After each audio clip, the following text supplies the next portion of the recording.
이제 아들의 영으로 살아가라. 네, 기도하겠습니다. 하나님 아버지, 오늘도 주어진 본문을 펴니다. 성령의 감동으로 기록된 말씀을 성령의 감동으로 읽게 하옵소서. 십자가의 보혈로 우리를 깨끗게 하시고 주의 말씀을 분명하게 들 수 있는 눈과 귀를 열어 주옵소서. 예수님의 이름으로 기도합니다. 아멘. 오늘 킹덤 갈라디아서 강의 12번째 시간입니다. 우리가 계속해서 이 율법이 무엇이고 어떤 역할을 하는지에 대해서 함께 나누고 있습니다. 율법은 우리를 의롭게 하지 못한다고 말씀했어요. 그죠? 다만 무엇을 깨닫게 한다? 죄를 깨닫게 한다. 그래서 율법이 있어야 은혜가 있는 거예요. 율법이 있어야 전적인 은혜라는 것을 알게 되는 거예요. 그래서 3장에서 계속 그 이야기들을 해왔고 4장에서는 다시 한번 정리를 하는 것 같지만 단순 반복이 아닙니다. 3장에서는 신학적인 의미를 이야기했다면 4장에서는 신분적인 의미, 뭐라고요? 신분적인 의미를 이야기해요. 그리고 그 실제 적용에 대해서 이야기하는데 오늘은 반복되는 것 같지만 거기서 확장해서 마지막 때에 이것이 우리에게 어떤 의미인가까지 나누도록 하겠습니다. 오늘 본문은 1절부터 3절까지가 율법 아래에서의 종과 같은 시간, 그리고 4절부터 7절까지가 아버지의 때가 찼을 때 오시는 아들의 영, 누구실까요? 성령 하나님. 8절부터 11절까지가 다시는 종으로 돌아가지 말아라. 이 권면으로 본문이 구성이 되어 있습니다. 먼저 4장 1절 말씀을 같이 읽겠습니다. 시작. 내가 또 말하노니 유업을 이을 자가 모든 것의 주인이나 어렸을 동안에는 종과 다름이 없어서. 예, 사도 바울은 율법주의가 잘못된 것이지 율법은 필요하다고 이야기했어요. 그래서 율법을 통해서 우리가 뭘 깨닫냐면 나의 죄성과 나의 자아를 이제 발견하게 됩니다. 그래서 우리가 지난주와 이번 주에 나오는 공통되는 단어가 있는데, 자, 따라하겠습니다. 초등교사. 네, 이 초등교사라는 의미가 뭐냐? 제가 지난주에 말씀드렸죠. 단순한 초등학교 선생님이 아니라 각 나라의 엘리트들을 노예로 잡아와서 로마의 귀족들을 가르치는 자들이 바로 여기서 말하는 초등교사입니다.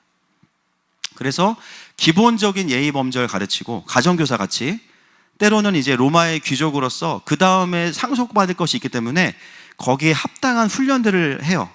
그래서 이 초등교사들에게는 어떤 권한이 있냐면 이 자녀들을 훈육할 수 있는 권한이 있다 그랬어요. 그래서 이 기간 동안에는 로마의 귀족의 자녀이지만 굉장히 엄하고 또 훈련받는 시간들을 보내면서 자라나게 됩니다. 자, 그러다가 이제 어느 때가 되면, 자, 오늘 본문 2절과 3절 말씀 보겠습니다. 2절과 3절 시작. 그 아버지가 정한 때까지 후견인과 청지기 아래에 있나니 이와 같이 우리도 어렸을 때에 이 세상의 초등학문 아래에 있어서 종 노릇 하였더니. 자, 언제까지 되면은 이제 그 시간이 끝난다고 나옵니까? 아버지가 정한 때까지. 여러분, 이 표현이 좀 이상해요. 왜냐하면 보통은 이 후견인 제도가 언제 끝나냐면 18살에 끝나요. 아무리 늦어도 13살에 성인식을 하고 18살이면 이제 상속을 받을 수 있는 위치로 갑니다. 근데 그 일반적인 기준을 제시하지 않고 뭐라고 했냐면 아버지가 정한 때까지. 쉽게 말하면 아빠가 보기에 됐다 싶을 때가 됐을 때 그에게 율법의 시즌을 끝낸다는 거예요. 그 말은 뭐냐면 아무리 나이가 많고 아무리 성장했다 하더라도 아빠가 보기에 훈련되지 않았으면 그에게 성인으로서의 자격이 주어지지 않는다는 거죠. 그에게 해당하는 유산의 몫을 주지 않는 거예요. 훈련이 되어 있지 않기 때문에. 그래서 여러분, 율법의 시즌은 어떤 시간이냐면 직면의 시즌이면서 반드시 성장하는 시즌입니다. 그래서 우리가 다른 말로 제가 설명을 드리면 율법의 시즌은 우리에게는 나의 인격의 미천이 다 드러나는 시즌. 지금 제가 조금 점프를 뛰었어요. 논리적으로 시간이 없으니까. 또 나의 믿음 없음이 드러나는 시즌. 그리고 내가 뼛속까지 이기적인 사람이라는 게 드러나는 시즌. 또 나의 의가 내 존재에 깊숙이 들어와 있는 사람이라는 것을 드러나는 시즌이 바로 이 율법의 시즌인데, 하나님 보시기에 충분히 그게 직면이 됐다고 여기실 때까지는 그 시간이 계속되는 거죠. 13살까지야, 18살까지야. 그렇게 정해져 있는 게 아니라는 거예요. 여러분, 나의 존재가 하나님이 없을 때 나의 존재를 마주하는 그 시간은요, 어떻게 보면 되게 편안해요. 아, 그래, 내가 이런 사람이지. 근데 어떻게 보면 굉장히 고통스러워요. 내가 생각보다 안 괜찮다는 걸 알게 되니까. 나를 정직하게 마주하는 시간들이 그러나 반드시 있어야 한다는 거예요. 그래서 여러분, 이 율법의 시즌은 어떤 문자로 오는 게 아닙니다. 여기 써 있는 것처럼 글자를 읽다가 아, 내가 이런 사람이야, 이런 사람이야 확인하는 걸로 오는 게 아니고 우리의 인생에 뭘로 오냐면요, 우리가 별로 안 좋아하는 단어 있어요. 뭐예요? 따라하겠습니다. 고난이에요. 고난. 수요일 날 우리가 고난의 한 가지의 그 기능을 배웠죠. 로마서 5장 3절부터 5절입니다. 시작. 다만 이뿐 아니라 우리가 환난 중에도 즐거워하나니 이는 환난은 인내를, 인내는 연단을, 연단은 소망을 이루는 줄 알미로다. 소망이 우리를 부끄럽게 하지 아니함은 우리에게 주신 성령으로 말미암아 하나님의 사랑이 우리 마음에 부은 바 됨이니. 네, 여러분, 고난 뒤에 뭐가 있어요? 고생이 있고 그 뒤에 뭐가 있어요? 영광이 있어요. 할렐루야. 그죠? 고난은 세상 사람들에게도 오고 교회를 다니는 사람들에게도 고난이 와요. 우리도 어떻게 돼요? 병 걸리고, 그죠? 병 걸려서 주님께 갔고, 세상 사람 병 걸려서 지옥 가고, 다른 거죠. 결론이 다르지만 우리에게도 고난이 와요. 그러나 이 고난은 우리에게 무엇을 이루냐면 인내하고 소망을 이루게 한다 그랬어요. 고난을 통해서 뭐가 이루어져요? 소망이 이루어져요. 하나님의 언약이 나에게 성취되는 과정에서 고난의 시간들이 있어요. 그러나 그걸 붙잡으면 소망이 이루어집니다. 그런데 고난 속에 숨겨져 있는 또 하나의 기능이 있습니다. 히브리서 12장 10절과 11절입니다. 시작. 그들은 잠시 자기의 뜻대로 우리를 징계하였거니와 오직 하나님은 우리의 유익을 위하여 그의 거룩하심에 참여하게 하시느니라. 무릇 징계가 당시에는 즐거워 보이지 않고 슬퍼 보이나 후에 그로 말미암아 연단받은 자들은 의와 평강의 열매를 맺느니라. 고난의 또 다른 특징이 뭐냐면 우리의 삶 가운데 내 안에 있는 우상들을 무너뜨리는 징계로서의 기능이 있습니다.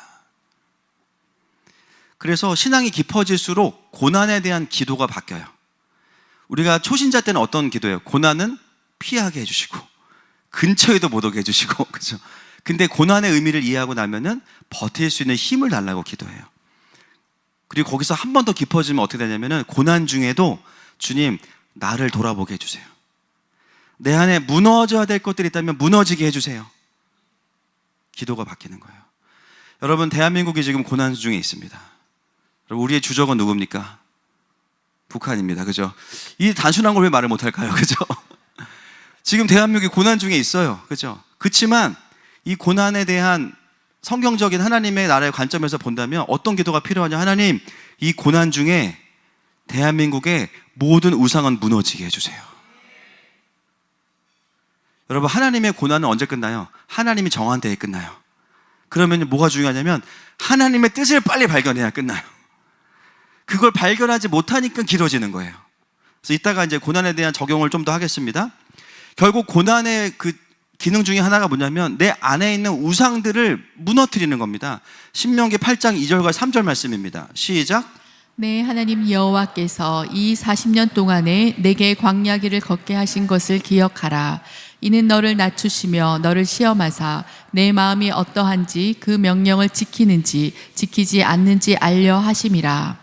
너를 낮추시며 너를 줄이게 하시며 또 너도 알지 못하며 내 조상들도 알지 못하던 만나를 내게 먹이신 것은 사람이 떡으로만 사는 것이 아니요 여호와 입에서 나오는 모든 말씀으로 사는 줄을 내가 알게 하려 하심이니라. 아멘. 여러분, 이스라엘 백성의 광야의 시간은 구원의 시간이에요. 그렇지만 또 다른 차원에서 보면 어떤 시간이냐면 고난의 시간이에요. 그 고난에 무슨 일을 하셨어요? 너를 낮추시며 너를 시험하사 내 마음이 어떠한지 그 명령을 지키는지 지키지 않는지를 알려 하심이라 그랬어요. 여러분, 구원받은 이후에 우리의 삶이 꽃길만 걸으면 좋겠습니다. 그런데 꽃길만 있는 게 아니죠. 가시밭길도 있고 때로는 낭떠러지도 있고 진흙길도 있어요. 왜 그렇습니까? 여러 가지 목적이 있지만 그 속에서 하나님 우리에게 뭘 보시냐면 그 상황에서도 네 마음이 어떠한지, 네가 그럼에도 불구하고 마음을 낮추어서 그 명령을 지키는지 안 지키는지를 내가 알기 원한다. 이렇게 말씀하세요. 그러면서 뭘 경험하냐면 사람이 떡으로만 사는 것이 아니요 여호와의 입에서 나오는 모든 말씀으로 사는 줄을 내가 알게 하려 하심이니라. 그것을 보기 원하신다는 거예요. 여러분, 우리에게 고난의 시간은 어떤 시간이냐면 정말 내가 하나님께 정렬되어 있는 사람인지를 보는 시간이고요, 하나님만을 의지하는 사람인지를 보는 시간이에요. 그런데 그 시간들 속에서 나의 믿음 없음이 드러나고, 이스라엘 백성을 보면 불평이 드러나고, 또 자신들이 하나님이 되려는 마음들이 드러나고, 우상을 섬기려는 마음들이 드러나는 시간이 광야의 시간이었습니다. 그게 광야의 시간 동안 어떻게 됐어요? 다 무너졌어요. 그들의 자아와 그들의 의와 그들의 우상들이 다 무너진 거예요. 여러분, 내 의가 무너져야 진짜 주님이 나의 왕이 되십니다. 하나님이 나를 편하게 쓰셔야 되는데요, 일마다 꽃마다 주님이 나한테 오셔가지고 브리핑 하셔야 돼. 이 일을 해야 되는 이유, 했을 때 너에게 오는 유익, 너에게 주는 축복 이거야. 갈래 말래. 이거는 킹덤이 아니에요. 이거는 어려워요. 나를 이해시키지 못하는 하나님이면 내가 따라갈 수 없는 하나님이야. 얼마나 많은 사람들이 여기에 걸려 있는지 모릅니다. 여러분, 이게 무슨 뜻인지 아십니까? 내 삶의 결정권은 하나님께 있는 게 아니고 나한테 있는 거예요. 하나님도 나를 이해시키지 못하면 내가 결정하지 않을 거야. 찬양은 주님만이 왕이십니다를 하면서도 내 삶의 결정권은 내가 가지고 있는 사람들. 여러분, 그게 무너져야 됩니다. 그래서 율법의 시간이 반드시 온다는 거예요. 여러분, 우리의 인생을 돌아보면 모든 일이 다 그런 건 아닐 수 있지만, 돌아보면 때로는 가정의 어려움, 자녀들의 어려움, 부부 사이의 갈등, 사업의 어려움, 또 내 한계가 드러나는 시간들, 때로는 몸이 아파서 아무것도 하지 못하는 시간들, 때로는 영적인 침체마저도 돌아보면 어떤 시간이냐면요, 하나님 외에 다른 소망은 다 내려놓게 하는 시간이에요. 여러분, 영적인 침체의 주인도 하나님이세요. 우리는 가끔 그런 착각을 해요. 나는 계속 신앙에 좋을 거야. 어느 순간 믿음이 없어. 믿음으로 한 걸음도 못 나가겠어. 하나님께서 일하실 게 느껴지지 않고 기대가 되지 않아요. 그때 뭘 깨달아요? 아, 이 믿음이 내게 아니구나. 하나님께로부터 온 거구나. 그걸 깨닫습니다. 시편 119편 71절 말씀을 같이 보겠습니다. 시작. 고난 당한 것이 내게 유익이라. 이로 말미암아 내가 주의 율례들을 배우게 되었나이다. 아멘. 여러분, 이것이 바로 고난당하는 자들이 하나님 앞에서 성장하고 도약하는 자들이 갖고 있는 마음의 태도입니다. 그리고 우리가 이 고난을 지날 때 보이면 안 되는 태도가 있어요. 히브리서 3장 8절입니다. 시작. 광야에서 시험하던 날에 거역하던 것 같이 너희 마음을 완고하게 하지 말라. 아멘. 뭐 하게 하지 말라고요? 완고하게. 이 완고가 뭡니까? 예, 뻣뻣하게 하지 말라 그래요. 하나님 앞에서. 좀 더 쉽게 말하면 뻗대지 말아라 이거예요. 삐지지 말아라 이거예요. 예, 우리 교회는 두 가지를 금합니다. 공산주의와 삐짐을 금합니다. 이 고난이라는 시간은 다 이유가 있어서 지나가는 여정인데, 그 과정에서 나를 돌아보지 않으면 어떻게 되냐면요, 자꾸 하나님한테 하나님을 돌아보라 그래요. 하나님, 이거 맞아요? 지금 나한테 이렇게 하시는 게 맞아요? 이게 뭐예요? 나를 돌아보지 않는 거지. 여러분, 야곱이 그래요. 나중에 요셉 앞에 와서 어떤 인생을 살았다 그래요? 험악한 인생을 살았대요. 여러분, 그게 무슨 뜻인지 아십니까? 그만큼 야곱이 뭐가 세다는 거예요? 자기의가 세다는 거예요. 자기를 돌아보지 않는 분들은 내 인생 왜 이렇게 힘들었지에만 집중하고, 하나님 이거 어떻게 된 거예요? 보상하세요. 근데 자기를 돌아보는 사람들은, 야, 그 시간이 아니고서는 내가 하나님 앞에 오지 않았겠구나를 깨닫기 시작해요. 여러분, 우리가 병원에서 큰 수술과 치료를 받고 나서 수술비를 보고 화를 내는 사람은 없을 거예요. 아니, 왜 이렇게 수술비가 많이 나왔어요? 이유가 뭐예요? 내가 많이 아프니까. 그죠? 이거 바가지야! 그런 사람 아무도 없어요. 막 의사한테 막 멱살 잡고 왜 이렇게 수술비가 많이 나왔냐고. 본인이 많이 아프셔서 그런 겁니다. 내 인생의 수많은 시련과 고난 속에서 사단은 끊임없이 우리에게 어떤 정체성을 갖게 만드냐면 피해자의 정체성으로 머물게 만들어요. 너는 잘못이 없는데 남편이 문제가 있었고, 너는 아무 이유가 없는데 나라가 문제가 있었고, 너는 문제가 없는데 다른 사람이 문제가 있었어. 물론 그랬을 수도 있죠. 그러나 그 과정에서도 하나님이 하시는 일은 뭐냐면 내 안에 있는 것들을 다루시는 겁니다. 여러분, 광야가 길어지는 게 문제가 아니고요, 내가 나의 완고함을 포기하지 않는 게 문제예요. 동의하십니까? 내가 나의 의를 포기하지 않는 게 문제예요. 고난이 길어지는 이유 중에 하나, 내가 나를 돌아보지 않기 때문에, 나의 완고함을 직면하지 않기 때문에. 여러분, 고난 중에는 위로도 필요하지만 직면도 필요한 겁니다. 그래서 어떤 사람들은 고난 중에 직면의 포인트가 있는데 너무 위로만 받잖아요. 그러면 오히려 더 완고해져요. 맞아, 나는 위로만 받아야 돼. 나는 계속 피해자야. 어떻게 돼요? 결론적으로 그 영을 살릴 수가 없게 됩니다. 여러분, 지금도 우리의 삶에 각자의 고난과 어려움이 있어요. 오늘 본문의 근거에서 우리가 적용한다면, 물론 하나님 우리를 위로하는 시즌도 있지만 하나님이 고난 중에 있는 레슨 포인트 가운데 나를 돌아보라고 하는 메시지가 있다면, 주님, 제가 그 메시지를 듣기 원합니다. 오늘 우리 안에 있는 완고함은 풀어질지어다. 그래서 그 시간이 지나고 나면요, 어떻게 하시냐? 갈라디아서 4장 4절입니다. 시작. 때가 참에 하나님이 그 아들을 보내사 여자에게서 나게 하시고 율법 아래 나게 하신 것은, 이 때가 찼다는 게 뭐냐면 아버지의 때가 찬 거죠. 그러니까 하나님 보시기에 오케이, 넌 이제 됐어, 이거죠. 그러면 뭘 하셨냐면 누구를 보내셨어요? 그 아들, 누굽니까? 예수 그리스도. 아들을 보내사 여자에게서 나게 하시고 율법 아래에 나게 하셨다. 시간상 뒤에 것만 해석하면 여기 나오는 율법이란 단어에 정관사가 없어요. 그냥 율법이에요. 이거 뭐냐면 로마서 2장 14절 15절입니다. 시작. 율법 없는 이방인이 본성으로 율법의 일을 행할 때에는 이 사람은 율법이 없어도 자기가 자기에게 율법이 되나니, 이런 이들은 그 양심이 증거가 되어 그 생각들이 서로 혹은 고발하며 혹은 변명하여 그 마음에 새긴 율법의 행위를 나타내느니라. 이것을 말하는 겁니다. 세상의 용어로 바꾸면 양심이에요. 양심. 이방인들은 율법이 없기 때문에 그럼 우리는 하나님의 죄인이 아니냐? 아니다. 그럴까봐 너희들 마음속에 내가 장치를 해놓은 게 있어. 그게 뭐예요? 앙심이 아니고, 앙심도 있지만 그 옆에 양심이 있어요.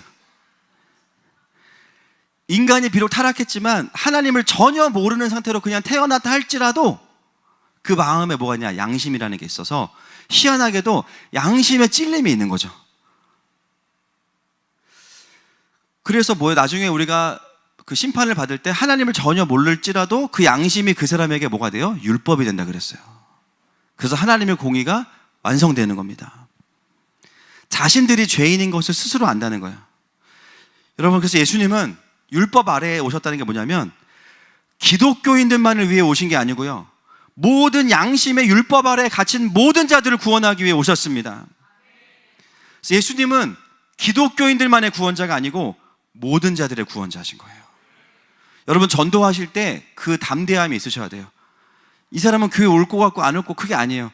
여러분, 모든 자들에게 예수님 필요한 겁니다. 금요예배 전에, 우리 3일 전에 저희 교회 목자인 은경 집사님 고향 친구분이 오셨는데 딱 보는 순간 친구분인 걸 제가 알았어요. 너무 닮으셔가지고. 근데 어렸을 때부터 베푸래요. 그래서 아, 그러시구나. 근데 이제 얘기 들어보니까 어렸을 때 교회 가보고 전혀 가본 적이 없으셨고, 근데 그날 오셔서 어떻게 이제 친구 따라 천국 간다고 오신 거예요.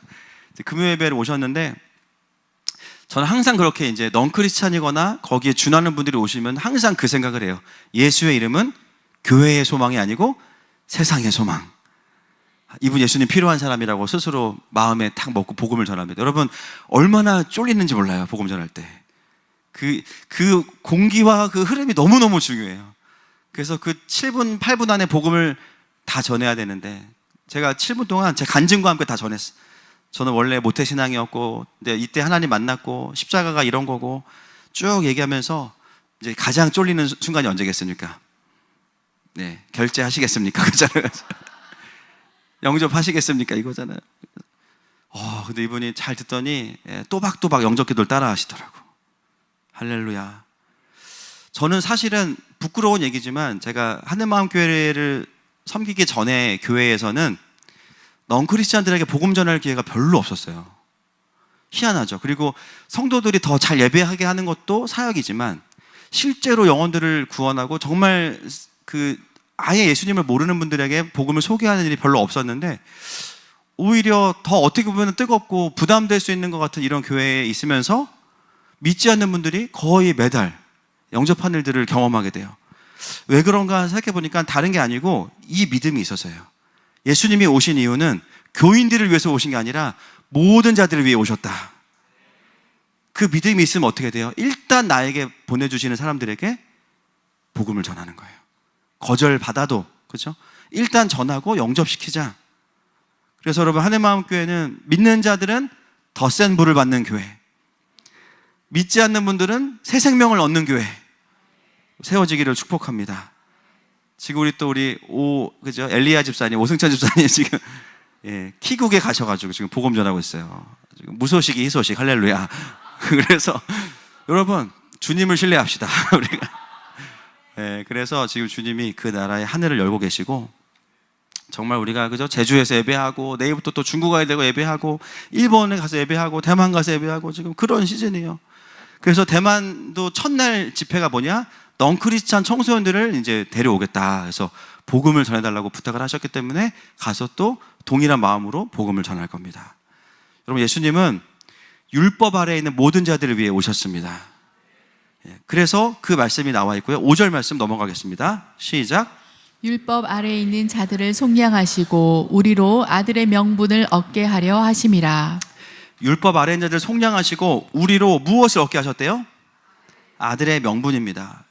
우리가 자녀된 명분은 내가 착해서, 내가 헌신해서가 아니고요, 예수님이 율법 아래에 오셨기 때문이에요. 십자가 때문입니다. 자, 4장 6절 말씀 같이 읽겠습니다. 시작. 너희가 아들이므로 하나님이 그 아들의 영을 우리 마음 가운데 보내사 아빠 아버지라 부르게 하셨느니라. 아멘. 다 같이 해봅시다. 아빠. 네, 아빠. 너무 좋은 단어죠. 오늘 찬양도 있었지만 오늘 본문에서 가장 중앙에 있으면서 가장 핵심 메시지가 바로 아빠 아버지예요.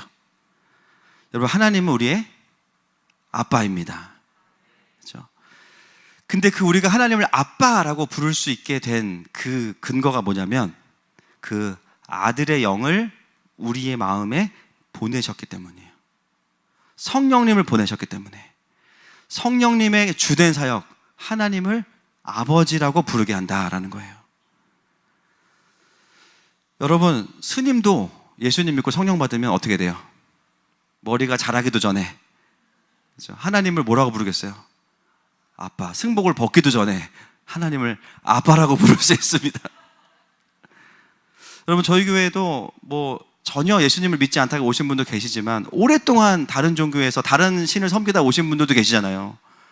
근데 그분들이 어느 순간에 그냥 훅 바뀌셔가지고 어떻게 해요? 하나님을 아빠라고 부르세요. 우리 축복합니다, 집사님. 이게 가능한가? 가능하다. 그죠? 여러분, 이게 다 뭐예요? 성령의 역사예요. 성령의 역사. 성령님은 어떤 분이시냐? 우리로 하여금 하나님을 아빠라고 고백하게 하는 분이세요. 여러분, 이건 단지 호칭만 부르라는 것이 아닙니다. 에스겔서 11장 19절, 36장 26절입니다. 시작. 내가 그들에게 한 마음을 주고 그 속에 새 영을 주며 그 몸에서 돌 같은 마음을 제거하고 살처럼 부드러운 마음을 주어 또 새 영을 너희 속에 두고 새 마음을 너희에게 주되 너희 육신에서 굳은 마음을 제거하고 부드러운 마음을 줄 것이며. 아멘. 보면 새 영을 주시면서 뭘 주시냐면 into your heart, 마음 속에 새로운 마음을 주신다는 거예요. 여러분, 이 의미를 깊이 새겨봐야 됩니다. 호칭만의 변화가 아니에요. 이건 뭐냐면 하나님을 아버지라고 부르지 못했던 사람들이 아버지라고 부르는 과정에서 변화가 일어나는 거죠. 어떤 변화? 그럴 마음이 생기는 거예요. 내 속에 하나님을 아버지라고 부르지 못했던 그 비진리와 마음들을 성령님이 오셔서 그 비진리와 싸우시고 고치시고 고백하게 만드시는 거예요. 비인격적으로 성령이 오셔가지고 막 빙의 된 것처럼 갑자기 하나님을 아빠 아빠 이렇게 부르는 게 아니라 인격적으로 나의 영과 혼과 육이 하나님을 아빠라고 부를 수 있도록 그 사역을 성령님이 하시는 거예요. 영적인 전쟁이 있어요. 여러분, 하나님을 전혀 믿지 않던 분들이 하나님을 아빠라고 부르는 과정에서 마음에 많은 것들이 해결돼야 되죠. 첫 번째, 하나님은 존재하는가? 성령님께서 그렇다, 믿어줘. 그분은 창조주이신가? 성령님께서 그렇다, 믿어줘. 예수님이 나를 위해 십자가에 죽으셨다, 그렇다, 믿어줘. 그래서 하나님이 나의 아빠가 되셨다, 그렇다. 이게 한순간에 성령 안에서 풀어지는 거예요. 여러분, 그것만 있는 게 아닙니다. 예수님을 믿고 있고 하나님을 믿었지만 어떤 사람이 있냐면 아버지를 아버지라 부르지 못하는 분들이 있어요. 예수님을 형을 형이라 부르지 못해요. 이게 무슨 형일까요? 홍길동의 형이 있습니다. 그죠? 홍길동의 형, 다른 말로 표현하면 고아의 형이 충만한 분들. 제가 그런 분들 많이 만나봐요. 하나님이 그냥 수직적으로 왕이시니까 명령하는 분이면 편하대. 근데 하나님을 아버지라고 부르는 순간에 어색한 거예요, 이게. 왜 그럴까? 육신의 아버지와의 관계에서의 어려움이 있었던 분들이 대체적으로 그렇죠. 그래서 하나님을 아버지라고 고백하는 그 고백에 나오려면 결국 성령님이 어떻게 일하시냐면 육신의 아버지에 대한 왜곡된 모습들로 덮여있던 하나님을 그 왜곡을 벗겨주시는 거예요. 저도 그랬어요. 하나님 아빠 그러면 저에게 아빠라는 존재는 어렸을 때 없는 존재였거든요. 그러니까 뭔가 하나님을 신뢰하려고 아빠라고 기도하면 신뢰감이 안 생겨. 왜 그러지? 결국은 하나님의 어떠하심 때문이 아니라 내 인생의 권위자나 아빠에 대한 이미지가 그대로 있어요. 어떤 분들은 엄한 아빠 밑에서 자란 분들은 하나님 그러면 혼낼 것 같아.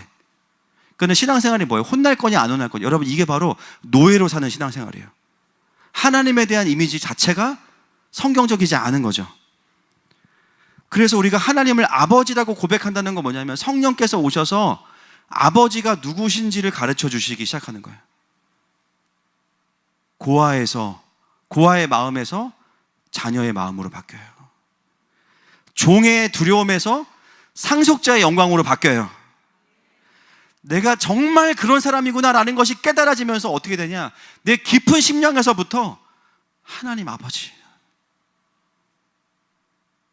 오늘 갈라디아서에는 너무나 심플하게 나와 있지만 성령님이 내 안에 오셔서 하는 그 미니스트리는 바로 그거예요. 여러분, 오늘 예배 가운데서도 성령께서 우리를 더 자녀되게 하고 계십니다. 그래서 하나님을 사랑하지만 뭔가 하나님을 아빠라고 부르기에 민망하고 송구한 그 마음, 그 홍길동의 마음은 끊어질지어다. 그 거절감의 마음들을 성령님께서 제거하시고 자녀의 존귀함으로 우리를 채우신다는 거예요. 그래서 여러분, 이제 이것을 마지막 때로 확장을 하고 마무리를 할 텐데요. 여러분, 이 갈라디아서는 율법의 시즌을 살았고 예수님이 오셔서 신약시대 초반기에 적용되었던 말씀이거든요. 킹덤 갈라디아서 강해는 여기서 끝나면 안 돼요. 이게 엔드타임까지 가지고 와야 돼요.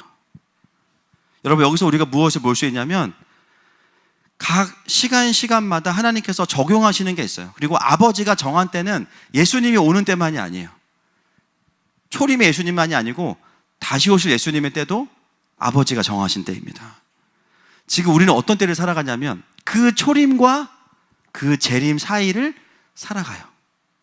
율법의 시즌과 똑같진 않지만 어쨌든 지금도 우리는 그 중간을 살아가고 있습니다. 여러분, 우리는 어떤 사람들이냐면 이제는요, 금요일 날 제가 나누었어요. 우리가 받는 상속은 이 땅에서의 축복만이 아니고 새하늘과 새 땅에서의 영원한 기쁨과 영원한 생명입니다.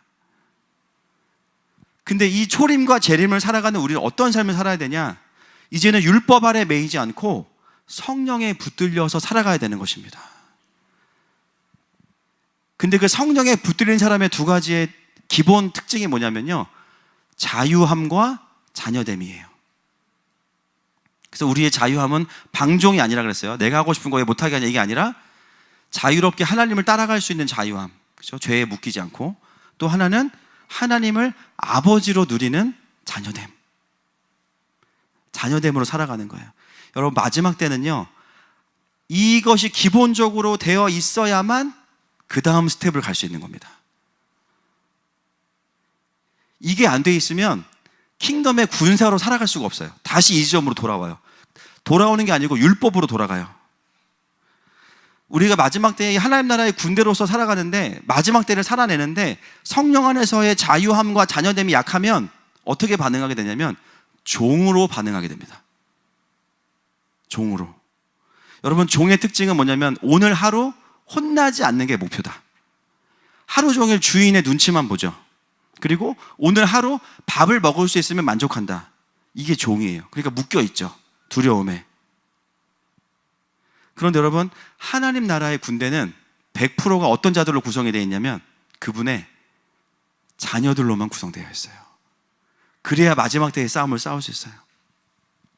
제가 어제 쇼츠를 하나 봤는데, 우크라이나 전쟁 중에 있잖아요, 지금. 어떤 쇼츠였냐면 군인들이 한 집에 막 들어가더니 청년 한 명을 막 끌고 가요.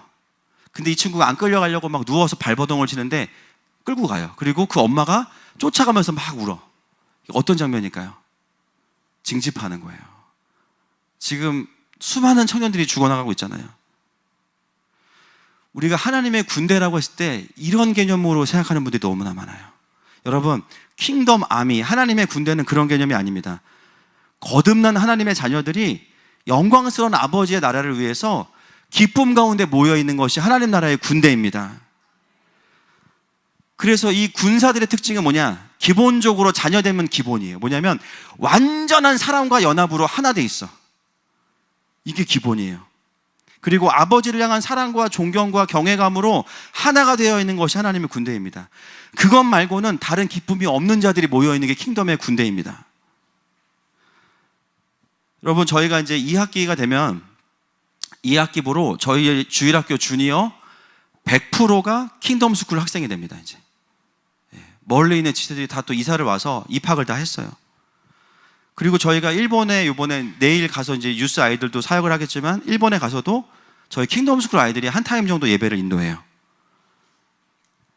그래서 지금 이제 예배자 학교를 저희 주니어 아이들, 초등학생 아이들이 이제 레위지파 스쿨을 해야 되는데 그 전에 뭘 하냐?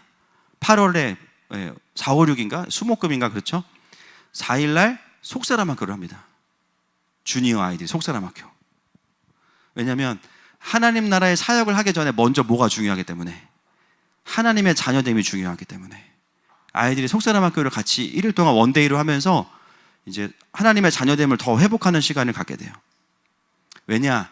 자녀됨이 건강하게 풀어져 있어야 아버지와 함께 전쟁하는 것을 즐거워할 수 있기 때문이에요. 여러분, 사역을 하면서 느끼는 게 뭐냐면 하나님 나라의 선교가 쿠키런 킹덤보다 더 재밌어. 그게 뭔지 모르시죠? 지금 뉴스 마음 열렸어. 그치? 훨씬 재밌어요. 마리오 게임보다 훨씬 재밌어. 그게 현실이니까 막. 결국은 뭐예요? 마지막 때에 이 바벨론과의 싸움, 미혹과의 싸움, 열방을 정렬시키는 싸움에서 중요한 건 뭐냐? 기본적으로 성령 안에서 자유함과 자녀됨이 풀어져 있어야 된다는 거예요. 사역이 어렵다고 느껴질 때, 때로는 내가 적합한가라고 느껴질 때는 결국 뭐가 흔들리는 거냐면 이게 흔들리는 겁니다. 그러면서 어떻게 돼요? 급속도로 종됨으로 가버려.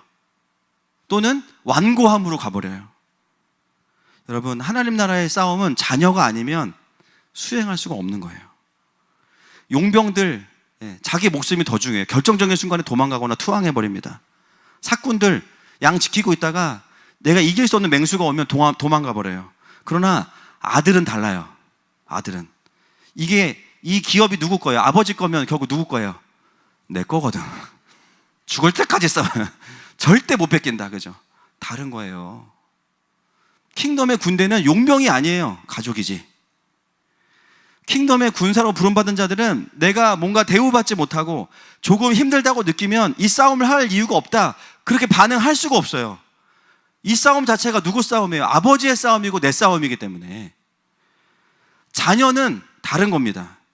내가 이 전쟁에서 뭐 중요한 역할을 하든 대우를 받든 대우를 받지 못하든 중요한 건 뭐냐면 아버지의 나라의 승리를 보는 게 가장 큰 영광이에요. 그럼 필요한 거라면 뭐든지 할 때 다 사명감이 있어요. 여러분, 해병대 가면요, 해병대 식당에서 밥 푸는 일병 눈빛이 달라요.